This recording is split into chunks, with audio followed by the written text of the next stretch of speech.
एक बार एक छोटी सी बच्ची हाथ में मिट्टी की गुल्लक लेकर के भागती हुई एक दवाइयों की दुकान पर गई। वो काफी देर तक वहां पर खड़ी रही, लेकिन दुकानदार का ध्यान उसकी तरफ नहीं गया क्योंकि और भी बहुत सारे लोग खड़े हुए थे।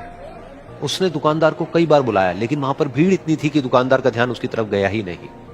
और फिर उस बच्ची को थोड़ा सा गुस्सा आया तो उसने अपनी मिट्टी की गुल्लक लेकर के वहीं काउंटर पर जोर से रख दी, जिसके बाद में जो दुकानदार था और जितने भी लोग खड़े थे वो सब उस बच्ची की तरफ देखने लग गए। और फिर उस दुकानदार ने उस बच्ची से पूछा, बेटे आपको क्या चाहिए? तो वो बड़े ही भोलेपन से बोली कि मुझे एक चमत्कार चाहिए। ये सुनकर के दुकानदार को कुछ समझ नहीं आया, ना ही वहां पर जो लोग थे उनको कुछ समझ में आया, और सब उसकी तरफ देखने लग गए। फिर दुकानदार ने बोला, बेटे चमत्कार तो यहां पर नहीं मिलता है। तो बच्ची को लगा कि वो उससे झूठ बोल रहा है, तो बच्ची ने कहा कि मेरी गुल्लक में बहुत पैसे हैं, आप बताओ आपको कितने पैसे चाहिए, लेकिन मैं आज यहां से चमत्कार लेकर के ही जाऊंगी।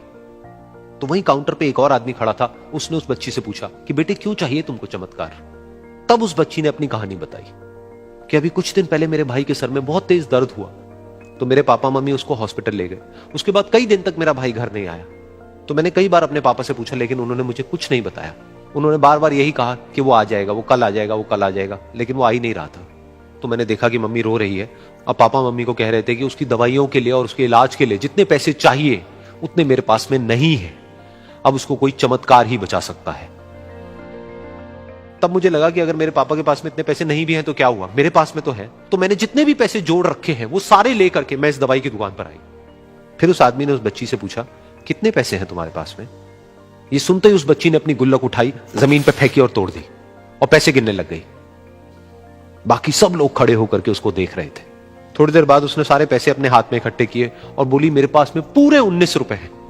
वो जो आदमी वहां पर खड़ा था वो थोड़ा सा मुस्कुराया और बोला कि अरे तुम्हारे पास में तो पूरे पैसे हैं, इतने का ही तो आता है चमत्कार।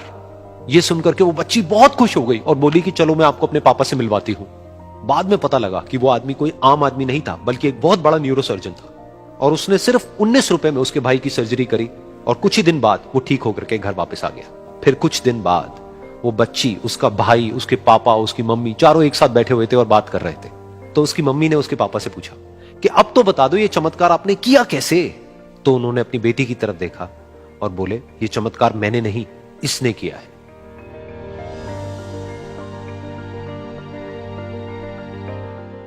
तो यहां पर एक बहुत बड़ी बात है जो हम उस छोटी सी बच्ची से सीख सकते हैं कि जिंदगी में कभी कभी ऐसा होता है कि हमको कोई रास्ता नजर नहीं आ रहा होता है और हम लोग हिम्मत हार जाते हैं। तब हमारे अंदर एक बच्चा होता है जो कोशिश करने से कभी भी पीछे नहीं हटता है।